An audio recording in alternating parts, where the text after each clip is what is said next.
Bonjour les téléspectateurs. Aujourd'hui, l'émission Les Pendants l'automobile est à la sénégalaise de l'automobile. Concessionnaire leader au Sénégal et distributeur exclusif des marques de prestige telles que Mercedes-Benz, Kia, Citroën, Mitsubishi, Piaggio et Fuso. Elle est aussi représentante des équipementiers Bosch et Donaldson, qui sont leaders dans le domaine de la fabrication des pièces de rechange, comme la filtration, freinage, les bougies, les ampoules, les suspensions. Cette émission est donc un moyen de faire connaître au public les pendants l'automobile et les véritables techniciens d'aujourd'hui compétents pour vos entretiens et réparations. C'est pour cela que nous sommes à la sénégalaise de l'automobile pour vous parler l'une des plus prestigieuses marques de l'histoire de l'automobile, Mercedes-Benz, la marque de l'étoile. Tey ñoo ngi fii sénégalaise de l'automobile fas yéene dugg section Mercedes fekk fa techniciens yi ñu wax ak ñoom ci mécanique automobile ak ci développement de l'automobile. Du ma sori ci wax ji damay dugg ci biir fekk fa techniciens yi ma poser leen ay questions ñu tontu ma ci les pendants l'automobile avec la DTV.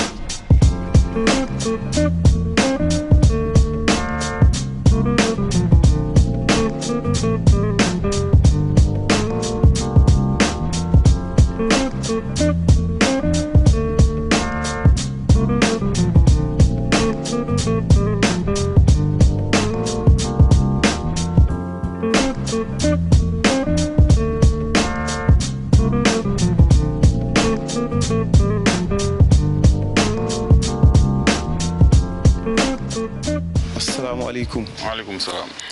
waaw sëñ Habib Faye yow su ma doon présenté tey Habib Faye dama naan adjoint chef d'atelier Mercedes. Mais Habib ci lan laa la fekk nii. Bon, actuellement ñu ngi ci poste pour entrer tout ce qui est entrée Mercedes fii lay jaax pour ñu mun la préparer defar chaise yi ndax dañoo doon protéger chaise yi ba duñ ko mën a tilimal. protéger tamit piéton bi fi muy teg tànkam. waaw pour technicien bi suy liggéey warul tilimal dara ci oto jàmbur.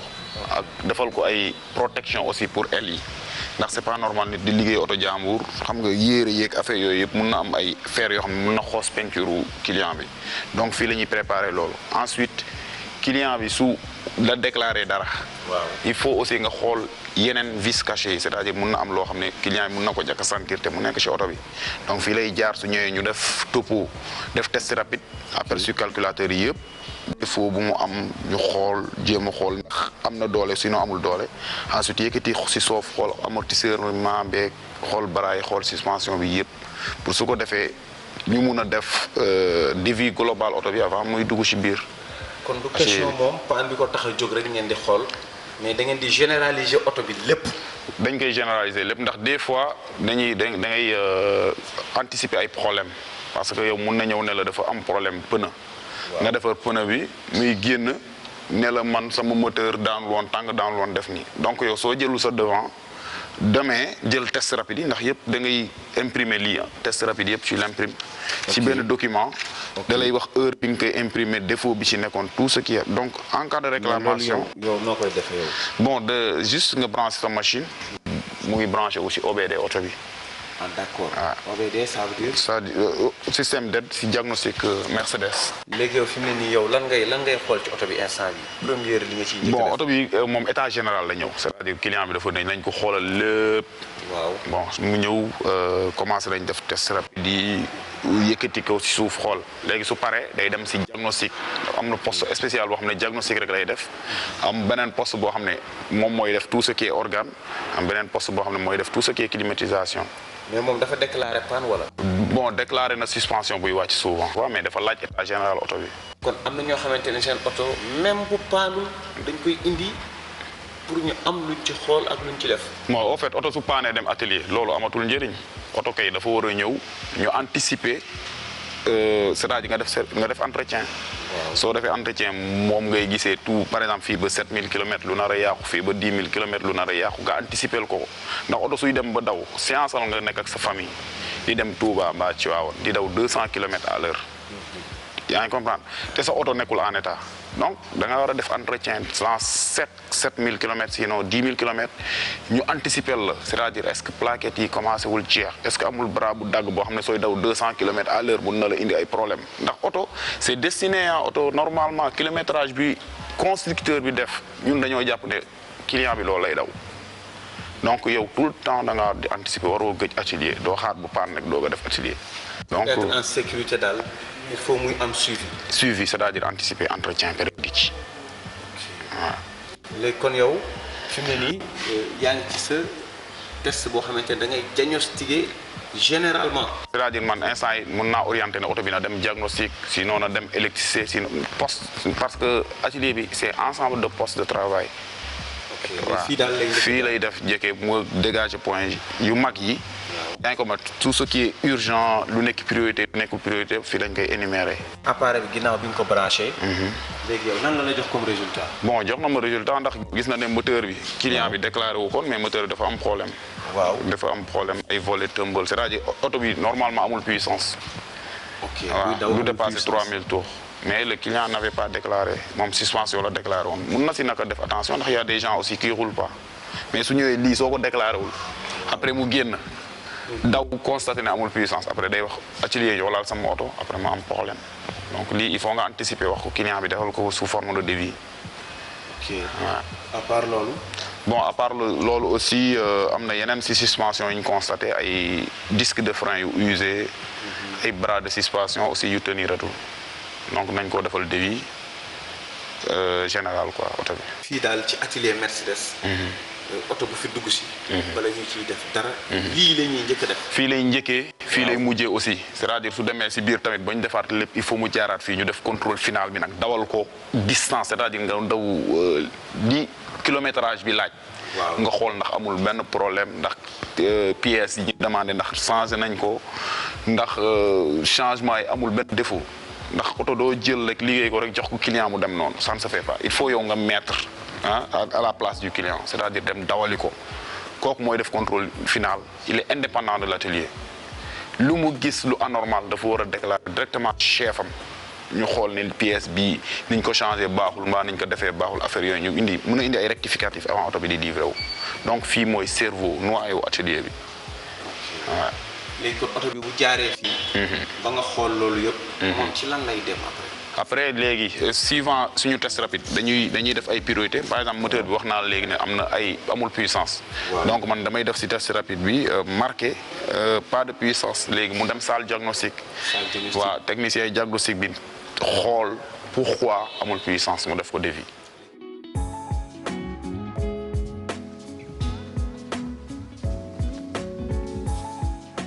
asalaamaaleykum. waaleykum salaam wa rahmatulah. sëñ bi na nga def waay. sant waay. yow dafa mel ni fii Mercedes yaa yor lu jëm ci mbiru diagnostic. waaw.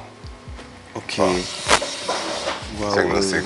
maay ñoo fekk la ci ordinateur bi. waaw mais nag bëggoon naa daal bu may commencer. waaw comme oto laa fi fekk. oto bi ban marque la. ML la. ML. mooy classe M. châssis 164. ok moom lan mooy problème am. fi ñu toll nii oto bi ñaari problème la am. benn bi dafa am problème suspension hermétique. waaw mooy suspension yi nga xam ne air lay doxee. waaw ak problème mu ESP mooy lépp li concerné wàllu comportement wu oto bi suy daw. waaw daf ci am défaut buy affiché bu boobaa nag ba mu oto bi du daw comme ni mu ko bëggee oto bi du mën joxe tamit comme ni mu bëgg joxe. ok. modèle oto yi léegi. waaw dañu am seen diagnostic gu bopp ak diagnostic externe boo xam ne ñun dinañu mën permettre ñu mën saytu oto bi xool bu baax la moo nekk ci moom yan problème la am diagnostic interne bi mooy li borom oto bi di gis nga dawal ba mu yàgg xam ne sa oto dafa am problème. waaw waaw loolu lay diagnostic interne bi leen am naa problème waaw kañ am naa voyant bii di tàkk mi ngi may bindal lii ak affaire yooyu fa lay tàmbalee. léegi su tàmbalee foofu loolu à titre d'information la rek pour kii dawal mais loolu ñun dinañ permettre ak appareil bi ñu am ñun ñu dugg xool défaut bu baax xool lan la xam la mooy problème mu oto bi pour mën ko lijjanti. moom bi mu dikkee ban problème la wax borom oto bi. borom oto bi dañu am benn fiche bu ñuy wax ordre de réparation buy ànd ak oto bi. waaw ci la ñu faral di noter ok problème yi oto bi am ok waaw diagnostic défaut ABS défaut ABS allumé ok après ñu ne défaut suspension après mu dessiné moom lu muy gis ci tableau de bord bi ABS su ma ko déggee mooy système anti blocage des roues système anti blocage ABS dafa bokk ci benn groupe bu gën a étendu bu ñuy wax ESP waaw ay ABS ay ASR ak BAS yooyu yëpp ci ESP la bokk. mais ABS ak yooyu nga wax yëpp su ma koy dégg loolu yëpp day dugg ci système freinage. système freinage. waaw. léegi ci freinage. avant amu ko woon. déedéet. avant bokk na ci li tax oto doon freiné di drapé di këpp. waaw. mais léegi ak ABS. oto mën na freiné. ak allure bu mu mënti am. waaw te du def tonneau. waaw mais ABS. waaw. anti blocage kese la. système anti blocage des roues. waaw loolu day permettre juste soo freiné fekk nga fi nga freiné dafa tooy par exemple wala yu demee noonu. waaw oto bi bañ di saaraan di daw lu gën a bëre lu mu waroon taxaw. waaw waaw da koy permettre comme par exemple oto bi suy daw yow soo freiné bu njëkk ba nga xam ne danaan da ngay freiné rek mu téye oto bi ba nga xam ne day moom su nekkee fu retax day glissé. léegi dina ko permettre muy bàyyi di kiiwaat comme ça muy amaat adhérence ba mën taxaw ci distance bu gën a gàtt. waaw léegi nag dafa am benn système bu leen ëmb ñoom ñëpp bu gën a mag. mu mel ne seen yaay. moom la ñuy woowee ESP. mooy oto bi lépp suy daw li war a tax oto bi daw comme il faut. loolu lay système de comportement dynamique ESP. ci la ABS bokk moom day xoolaale moteur bi xoolaale direction bi xoolaale boîte bi. xoolaale BAS bi lépp luy wàllu freinage ak moteur ak boîte ak lépp ba nga xam ne yow fi ñu toll nii soo ñëwoon par exemple di ñëw di yegsi ci virage ak benn vitesse yow soo braqué volant bi rek mel ne luy jàdd oto bi su gisee loolu système bi su gisee loolu. kon yeneen yëpp dañu war a topp wàññi moteur bi war na wàññi boîte bi war na wàññi frein itam war nañ taxaw fi ñu war a taxawee. ok waaw kenn Mercedes loolu la mënee gars yi. wàllu comportement oto yi. waaw yow d'après bi nga diagnostiqué. waaw. bi mu la génneelee loolu. léegi yow nan nga xamee ni panne bi lii la. waaw léegi ñun suñu branché ba diagnostiqué. waaw. après daf ñu génneel système yi nekk ci oto bi yëpp. waaw bu si nekk dafa am benn boîtier électronique bu koy gérer bu ñu tuddee calculateur. gars yi di ko wax cassette. gars yi di ko wax cassette ci biti di ko wax cassette mais ñun calculateur la ñuy wax. waaw oto yu bëri nag liñ ci am ci ay calculateur yooyu du bëri mais Mercedes day faral di dajale calculateur yu bëri pour système bu nekk. am calculateur moom la ko defee waaw système bu nekk am calculateur bu boppam. donc yow soo déggee défaut yi ñu lay wax. waaw défaut yi nit ki ne moom la am problème. mu ne la suspension. boobu yow soo xamee calculateur bi koy gérer. waaw muy ñun ñu ngi koy tuddee calculateur hermétique foofu ngay jëm directement xool yan problème la am. mais moom calculateur boobu am na lu koy jox information. am na lu koy jox information. parce que moom dafa benn système la gérer. waaw système bu am ay capteurs ak ay actuateurs. waaw moom am na yu koy jox information am na yu muy commandé. yu muy commandé tamit war nañ ko wax ndax man ni may doxee noonu la wala doxewu moom bu baax. yooyu yëpp moom da si tenir compte. ok système bu xaw a yaatu la macha allah. ok ak beneen défaut bi mooy ESP bi tamit noonu la. ABS bii tàkk. yow di nga xam ABS ban calculateur moo koy gérer te maa la doon wax ne ñoom dafa am bu leen ëmb mu tudd ESP. waaw léegi foofu ngay dem xool yan problème la am. ok noonu nga koy jàppee. léegi yow d'après bi nga defee diagnostic. mi ngi nii sama diagnostic a ngi nii. ay ci ñu xool ko. bon bi ñu defee test rapide moom yii la ñu génneel. cassette yëpp la lay génneel wan la bu nekk ban état la nekkee. ok léegi yii mooy seen résultat seen état bi ñu nekk soo gisee mu def ok. waaw mooy amul défaut amul benn problème. soo gisee mu def petit f. mooy am na benn défaut bu mu téye mémorisé. mais fi ñu toll nii gis ko ci biir oto bi. soo gisee mu defal li i tamit. waaw mooy benn instant ci ni mu doon dawee. am na lu mu jàppoon mais jàpp na ne peut-être amul solo noonu. mais ba léegi dina la ko woon pour yow nga xool. parce que mën na nekk problème waaw comme mën na bañ nekk problème. donc ñun ñaari calculateur yi ñu soxla. mooy yi ñu wax ne borom oto bi dafa am problème ak moom mooy bii hermétique moom moo gère suspension bi ak ESP programme électronique de comportement dynamique donc ci ñaar yooyu yëpp la ñu dugg te ñaar yooyu yëpp bu ñu xoolee gis nañ ne effectivement dafa am ay défauts yu si nekk ay défauts mémorisés ok donc bu ci nekk dañ ciy dugg xool lu mu ñu wax. bon ni ma gisee seen organisation garage bi. waaw. ku nekk dafa am ci loo spécialisé. waaw yow d'après boo defee diagnostic bi. ba gis ni panne bi lii la. waaw yow léegi panne bi. kan moo koy defar. yow yaa koy démonter defar ko wala dafa am. keneen ku koy defar. waaw parce que réception baa ngi ne le. waaw. après ñu jàllale oto bi indi ko fii. léegi bu jugee fii ndax day dem feneen wala fii la ñuy démonter yëpp defar ko. waaw mën nañu démonter fii yëpp defar ko. waaw ça dépend ci disponibilité atelier bi. waaw ak sama disponibilité man. waaw ak disponibilité pièce yi. ok parce que tey jii su fekkee noonu dafa am oto yu bëri yi ma war a diagnostiquer. waaw après gis lii nekk dafa am problème. capteur de roue par exemple bu ñu war a remplacer. waaw foog mu jël oto bi teg ko ci pont. démonter ak affaire yooyu mën na ma jëlal temps c'est que am na yeneen oto yu xaar liggéey boobu mën nañ ko jox keneen. dañuy jël rek yóbbu ci biir keneen def. ok waaw c'est que ne nag disponible na aw ma benn compte temps mën naa ko defal sama bopp. ok mais bii daal moom démonté gu leen ko. non démonté guñ ko parce que en fait borom oto bi. devis la laaj. waaw devis la laaj dañ koy defal devis rek wax ko sa oto problème bii ak bii la am pièces yi nga war a changer mais de temps nga war a fay. loolu la laaj. aussi man dafa am leneen loo xamante ni. maa ngi koy gis ci mécanique automobile. waaw tubaab bi. ni muy avancé ci oto dafa gaaw trop. waaw dëgg la léegi yéen. d'après seen formation. ak ni ngeen maîtriser Mercedes. su fekkee léegi tubaab bi avancé na ci benn. système bu bees waaw léegi yéen. nan ngeen di def pour maîtriser système boobu. non fi ñu toll nii ñun ni ñu ko mën waxee Mercedes daf ñu gâté. parce que daf ñu jox documentation bu mat bu am doole. muy wis documentation atelier. lépp loo gis ci Mercedes loo ci joxañ soo bëggee xam nu muy doxee ak nuñ koy dindee ak fekkee ne composant électrique la ban naka la schéma am mel am nañ logiciel bu ñu permettre ñu def loolu. comme fi ñu toll nii yow soo ñëwoon bees ci Mercedes bëgg xam naka la suspension hermétique bi di doxee. dox ko c'est la wax de. am nañ documentation pour loolu nga xam naka lay doxee. kon mécanicien bi mënul dem sans documentation. déedéet mécanicien bi. day ànd ak documentation pour liggéey depuis le début. waaw yàgg na bokk. données constructeur dafa yàgg bokk ci mécanique automobile. waaw donc du yow da ngay ñëw liggéey nii rek sans données constructeur wala.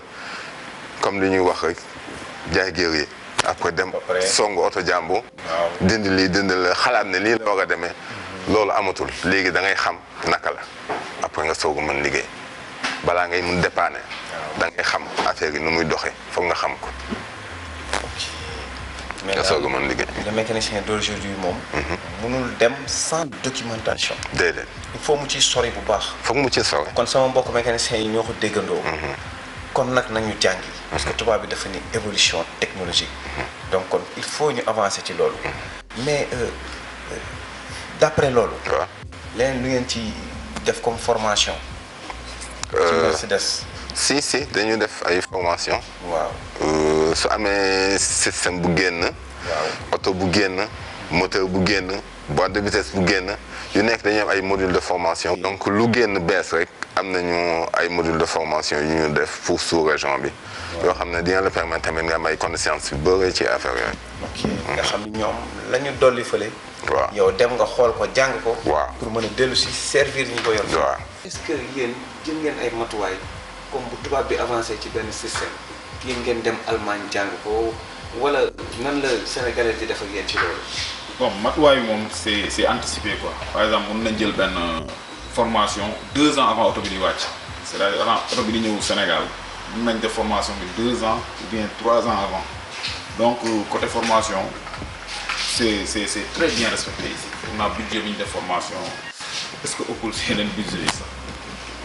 tout pour servir clients yi. tout pour satisfaction client ndax par exemple oto moom diagnostic yi muy def nu muy gagner temps c'est-à-dire ñu quand temps bi gën a réduire rek client bi di fay moins te client bi su fayee moins day kontaan ci marché bi te su kontaanee ci marché bi day gën a jënd oto donc loo négligé rek day feeñ après donc tout doit prendre être pris au sérieux.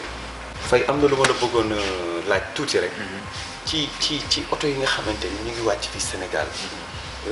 te nekk ay venant de France wala venant d'Italie ay venant daal comme ni ñu koy waxee bon dama ci gis oto yoo xamante ni dafa mel ni daal defaruñ ko pour Sénégal. loolu mooy problème majeur bi nag actuellement si automobile ndax soo demee atelier yi léegi ay oto yu bees rek ngay fekk ñu gaare dépasse oto yoo xamante ne oto yu bees la ndax actuellement Europe ñu ngi si euro 6 ñu ngi euro 6 donc ñoom dañoo laaj ay gaz yoo xamante ne pourcentage kii bi muy joxe léegi dafa faible tellement te oto yooyu ñoom ils ont un carburant très raffiné seen huile amul lu ñu ci wax donc ñooñu mun nañ dox foofu sans problème mais soo leen indee fii ak suñu carburant ñun non seulement depuis 2007 ba léegi on vend plus de diesel en Mercedes presque parce que suñu carburant yi oto boo indi fii diesel tamit da ngay sonal sa bopp waxatuma nag oto boo xam ne dafa répondre norme anti-pollution yu Europe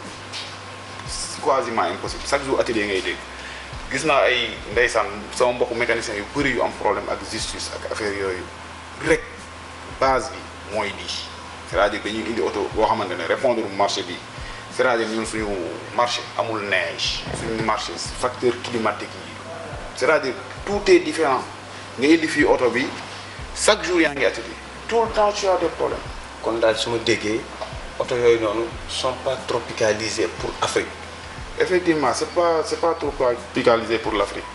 mënul dox fii tamit c'est impossible li nga mën na ñëw def ay suppression fii ay lii ak lii mais tout le temps atelier ngay dox ndax même modification bi ngay wax pour nga tropicaliser ko moom xam na ci dara da ngay remplacer war nga remplacer un tas de trucs normalement injecteurs yeeg pompe yi tout nga war a supprimer mais fii su ñëwee waaw fii ta particule soo koy supprimer da nga war a supprimer la injection bi changer ko def ko yoo xam ne ils sont normés ici mais nag gars yi si mémoire bi rek la ñuy jouer après bàyyi le reste donc yow non seulement sa kër ngay commencer de poison ndax oto yooyu li muy dégager yëpp kenn waru ko noyyi c'est pas normal donc gars yi war na ci prêter attention oto yooyu su ñëwee sa atelier avant nga koy jël xoolal bu baax ndax ñun Allemand yi ñoo ne mënul dox fii ñi constructeurs yi ñoo ne loolu mënul dox marché africain léegi yow avant ngay jël loolu nag doo xam ni ngay jël balaa nga dugal sa bopp problème mënul dox kay mënul dox ki defar otom nee na mënul dox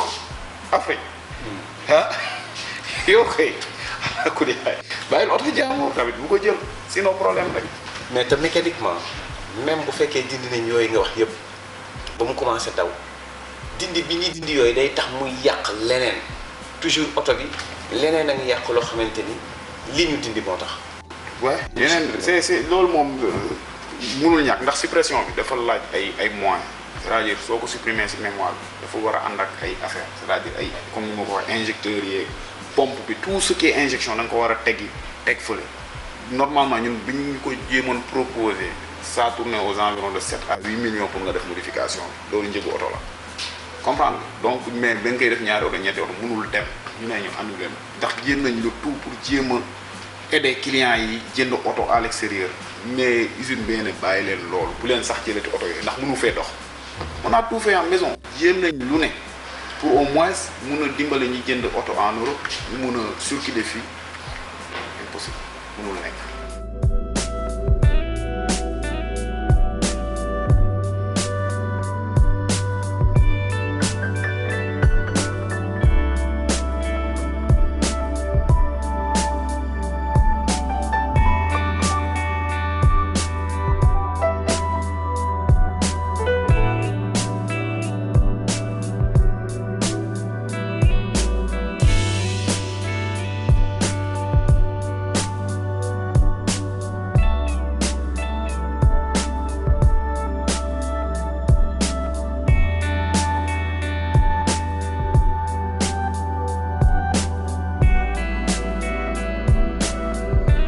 Nous sommes avec monsieur Jean-Pierre Blanc, le chef d'atelier de Mercedes.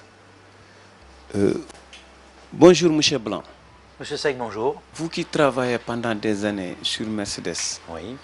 qu'est-ce que vous pouvez nous dire sur cette marque, votre organisation et vos moyens comme matériel? Alors, déjà, Mercedes, c'est l'une des meilleures marques pour moi, hein, bien sûr. Hein, c'est la marque à l'étoile, c'est la marque de prestige. Donc, qui dit prestige, meilleure équipe. Ici, à la Sénégalaise, nous sommes très très bien équipés. Hein. Nous avons les meilleurs ouvriers. En fait, ces ouvriers font des formations chez nous et font des formations chez Mercedes régulièrement.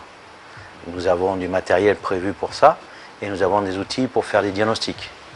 Nous avons une formation permanente sur tous les nouveaux produits, ce qui est très important car la gamme Mercedes évolue en permanence, notamment au niveau de la sécurité, au niveau du confort. C'est pour ça que nous sommes équipés pour cela. Selon vous, y a-t-il une différence entre ces Mercedes importés et les Mercedes que vous commercialisez au point de vue norme? Bien sûr, Oui. bien sûr, il y a d'énormes différences entre une voiture importée et une voiture qui est vendue par le concessionnaire. Pourquoi? Parce que le concessionnaire déjà fait le nécessaire avec l'usine de donner les caractéristiques du pays et donc le constructeur fabrique la voiture pour le pays. Une voiture qui est achetée par exemple pour les États-Unis, elle est conforme aux États-Unis mais pas conforme pour l'Afrique. C'est un véhicule qui n'est pas prévu pour le mauvais carburant qu'on a ici, pour les mauvaises routes. Les options qui sont prévues ne pourront pas tenir bien longtemps chez nous. C'est pour ça que les véhicules qui sont préconisés par le constructeur et donc par le concessionnaire sont les meilleurs adaptés pour l'Afrique et notamment pour notre pays ici au Sénégal. Alors bien sûr, les véhicules qui sont importés, qui viennent chez nous, on a des difficultés pour les entretenir et pour pouvoir faire des réparations fiables pour que le client soit vraiment satisfait de la marque. Parce qu'en fait, les véhicules qui ont certaines normes, qui arrivent d'autres pays, qui, comme je disais tout à l'heure, ne sont pas conformes, nous ne pouvons pas faire des réparations vraiment très très fiables. Donc le client serait déçu de la marque et bien sûr déçu de la Sénégalaise automobile, car nous ne pouvons pas réduire et supprimer totalement le problème. Pour terminer avec vous, Ouais.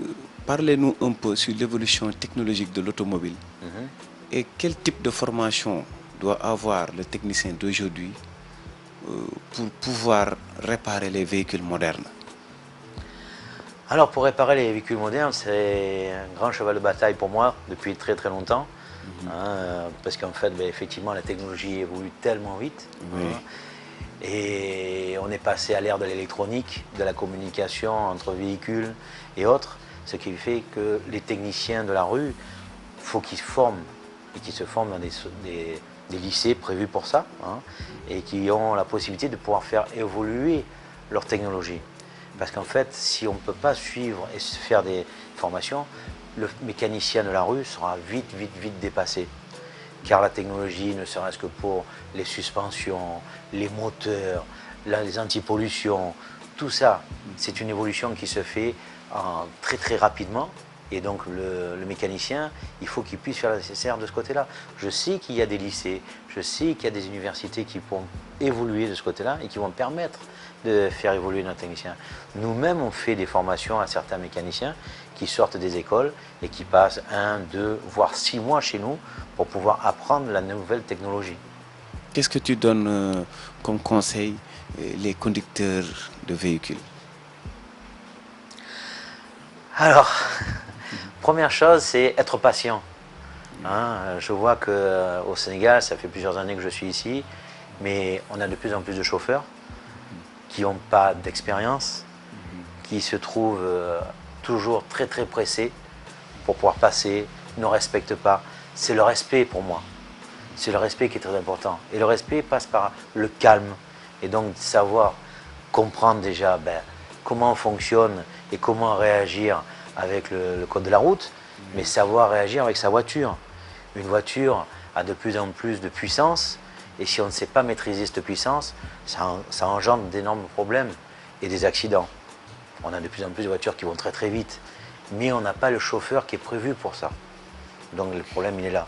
C'est l'expérience qui va venir petit à petit, mais il faut faire le nécessaire de ce côté-là que l'on respecte le code de la route. Donc la ceinture de sécurité, les distances de freinage, la vitesse en ville, le passage piéton, ainsi de suite. Tout ça, c'est des parties qu'il faut vraiment... Le respect. C'est le premier mot que j'ai dit quand je suis arrivé ici dans la Sénégalaise à mon équipe mécanique. J'ai dit le respect. Je vous respecte, vous me respectez. Vous me respectez, vous respectez votre client. Donc vous allez respecter sa voiture. Et en respectant sa voiture, le client sera satisfait du travail que tu auras fait. C'est simplement ça, le respect. Et quand vous avez tout compris, tout se passe bien comme il faut. Ok. Merci, Monsieur Blanc. C'est moi qui vous remercie.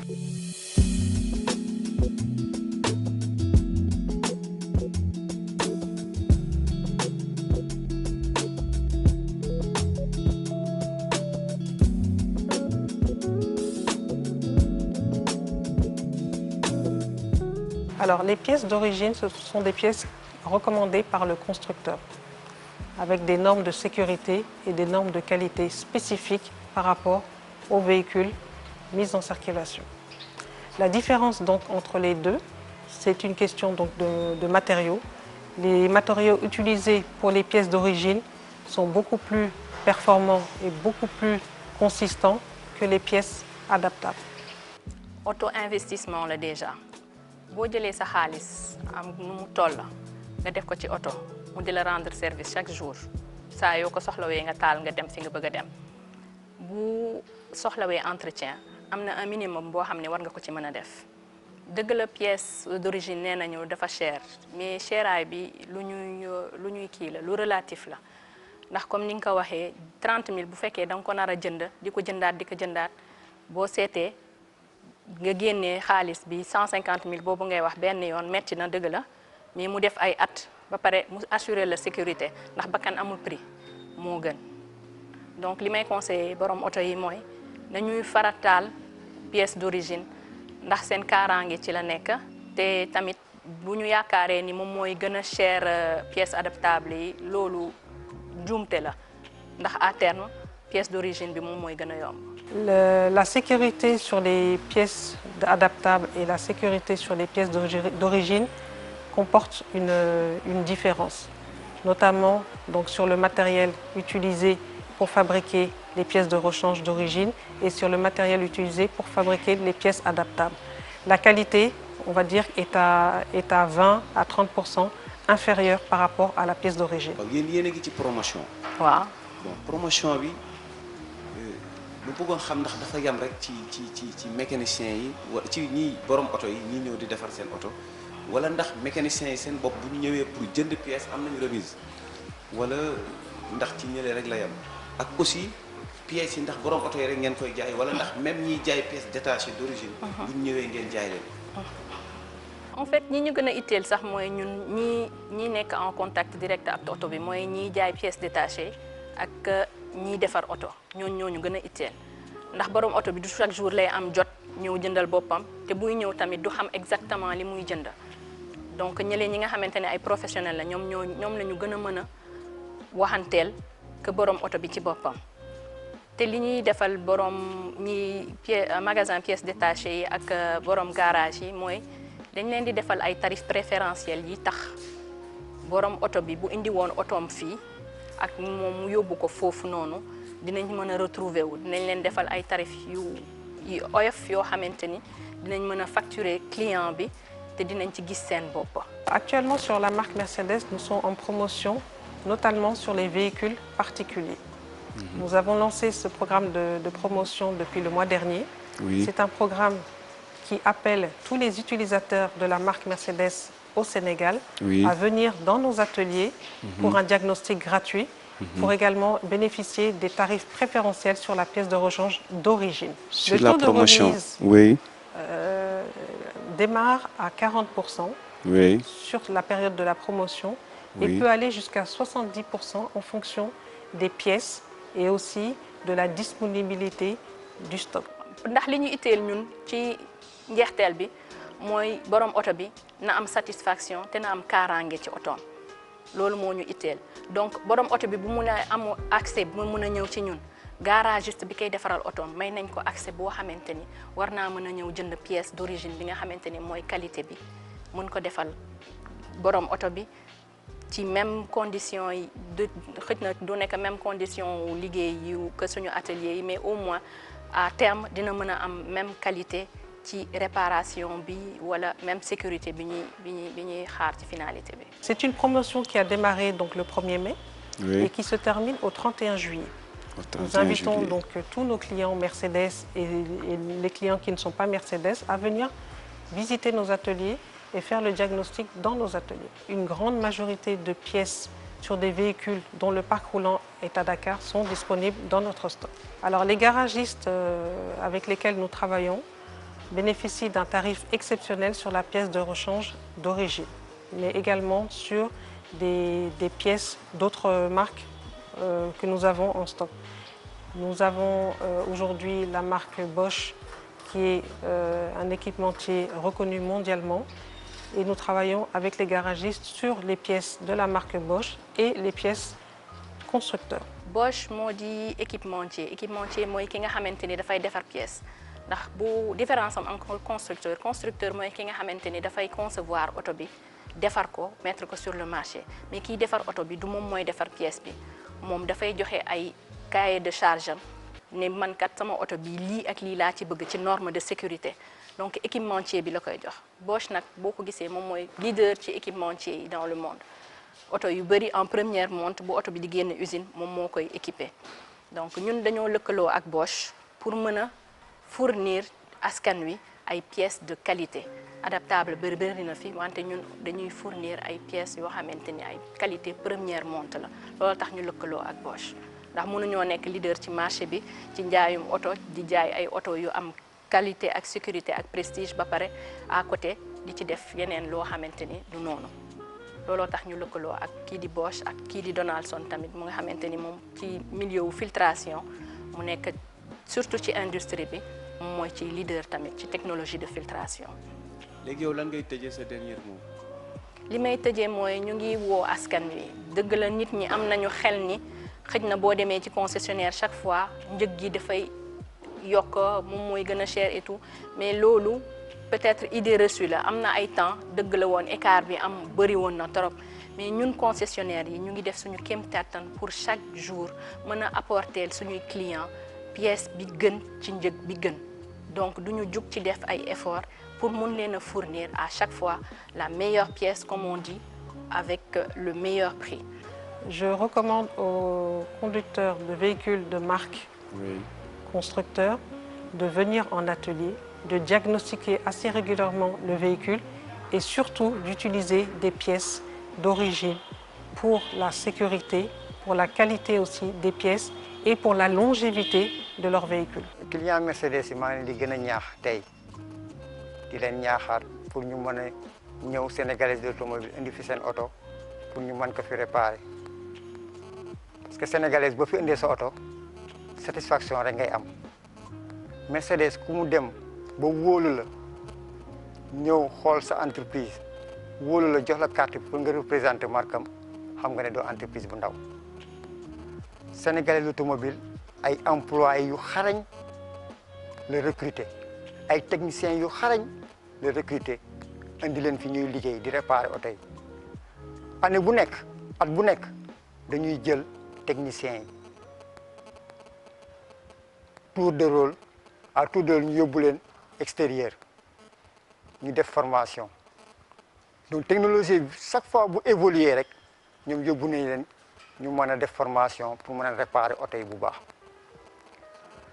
pièces yi ñuy monter ci oto yi ay pièces d'origine la Mercedes lay jógee directement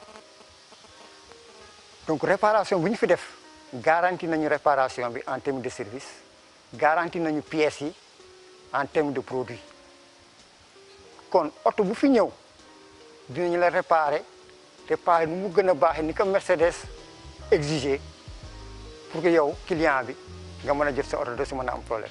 waaw mbokk téléspectateurs yi ko ñoo ko gisandoo ñu ngi woon fii Sénégalaise de l'automobile defe naa liñ ñu leeral fii ak liñ ñu farañ fàccal mënuñu am lu ko gën a leer ci automobile comme niñ koy waxee rek seen émission les pendant l'automobile ak DTV dañu dikk ak yéen ci yeneen ak yeneen ci 2017 bi ni ko tubaab di waxee qui veut aller très loin doit ménager sa monture kon nag sa oto da nga ko war a toppatoo def ci li nga ci war a def ba foo jógee bëgg a dem doo am dara lu la gàllankoor ñu ngi leen di jaajëfal ba ci seen beneen émission